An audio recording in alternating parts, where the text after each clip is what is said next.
Where's the win? Because it just looks like there's no way through. It looks like any of these pawns that go forward will be taken. There is no way for this king to get anywhere. It has no access to any part of the position. But that's the thing. There actually is access.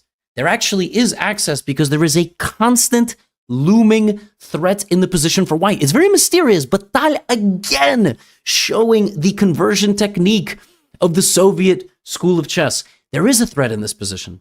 If black does absolutely nothing, the threat is actually to take this pawn. It doesn't look like it's even possible.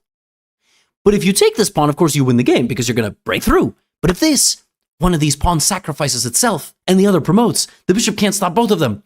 So with bishop takes d5 being the constant threat of the position, it makes sense that black would play d4 and d3 and try to promote. But that allows my bishop into the position. And since it allows the bishop into the position, it means that I will go target this pawn, which means that these two will simplify into one, which means the white king will be free. Look, the white king will gain access to this side of the board. You will simply create constant threats against these two pawns. One of them will need to push forward, and then you will lose the game. Look, bishop f7.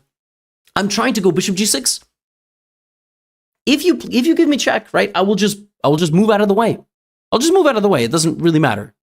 I'll just get out of the way. You're not going to be able to constantly stay here. That's the point. You won't be able to stay there. For instance, we can return on the analysis. Pawn to d3, king to d2, bishop a5 check, king e3, bishop b6 check. I win the pawn. My bishop is always just in time. It's always just in time. Now, let's pay attention one more time. Bishop f7, bishop a7, h3, right? We just wait. We wait. King c7, bishop d5. Now we force the pawn forward. And that little move grants me passage to the pawn. We now have bishop c4 from Tal, bishop b6, king d3, king e4. The king is going for it. The bishop comes back to e2. I don't think some of these moves are necessary. You're just kind of shuffling around. But now king f3, and the game is over.